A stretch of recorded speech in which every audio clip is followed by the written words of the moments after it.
Un preludio de tensión y migración, 370 DC. En el siglo IV, las vastas estepas euroasiáticas comenzaron a sufrir transformaciones drásticas con la llegada de los hunos. Estas tribus nómadas, provenientes del este, eran conocidas por su habilidad en la arquería montada y sus tácticas de guerra móvil, que generaban un pánico generalizado entre los pueblos sedentarios. Los godos, divididos entre los tervingios, al oeste, y los greutungos, al este, habían establecido un equilibrio en las regiones al norte del Danubio. Este equilibrio se rompió cuando los hunos, después de vencer a los alaanous, invadieron el territorio de los greutungos, liderados por el anciano rey Ermanarico. La brutalidad de los hunos era evidente, saqueos, incendios y la destrucción de aldeas fueron comunes.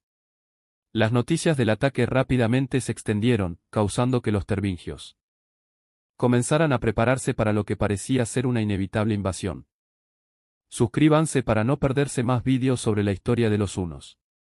A medida que vayan pasando capítulos, es muy probable que sigamos agregando vídeos extras. Después de este vendrán dos más, la batalla entre los hunos y los greutungos más la batalla entre los hunos y los tervingios. Ermanarico, aunque veterano en batallas, no pudo hacer frente a la ferocidad y movilidad de los hunos. Después de una serie de derrotas, según las crónicas, el rey se suicidó, dejando a su pueblo en caos. Los godos, divididos y desmoralizados, comenzaron a migrar en masa, buscando un lugar seguro lejos de la amenaza huna. Este éxodo se convertiría en uno de los movimientos más significativos en la historia de las migraciones bárbaras. El enfrentamiento inicial y la resistencia gótica, 374 a 376 DC. Los hunos, liderados por comandantes cuya identidad exacta no ha sobrevivido en los registros históricos, no eran simplemente invasores brutales, eran estrategas ingeniosos. Su uso del terror como arma psicológica era tan efectivo como sus tácticas de emboscada. Tras destruir las defensas de los greutungos, se dirigieron hacia el oeste, hacia los tervingios. El líder tervingio Fritigerno trató de reunir a su pueblo para resistir. Los tervingios fortificaron sus asentamientos y usaron la geografía del terreno, especialmente los bosques densos y ríos, para frenar el avance huno. Sin embargo, los hunos demostraron ser maestros de la adaptabilidad. Utilizaron arqueros montados para hostigar desde la distancia y dividir las defensas góticas. La batalla más destacada de este periodo tuvo lugar cerca del río Prat, donde los tervingios intentaron resistir en terreno elevado. Aunque lograron infligir bajas considerables a los hunos, la falta de unidad y recursos los llevó a la derrota. Esta pérdida marcó el colapso de la resistencia gótica organizada. La feroz batalla del Dniester, 376 DC. El momento culminante de este conflicto ocurrió cerca del río Dniester, donde los godos hicieron su última gran resistencia. Utilizaron el carus fortis, una táctica de defensa en círculo utilizando carros, para proteger a sus guerreros y civiles. Esta estrategia, aunque efectiva contra otros pueblos germánicos, no fue suficiente contra los hunos. Los hunos lanzaron ataques coordinados, aprovechando su velocidad y sus habilidades en la arquería montada. Desde varios flancos, hostigaron a los godos, agotando sus recursos y su moral.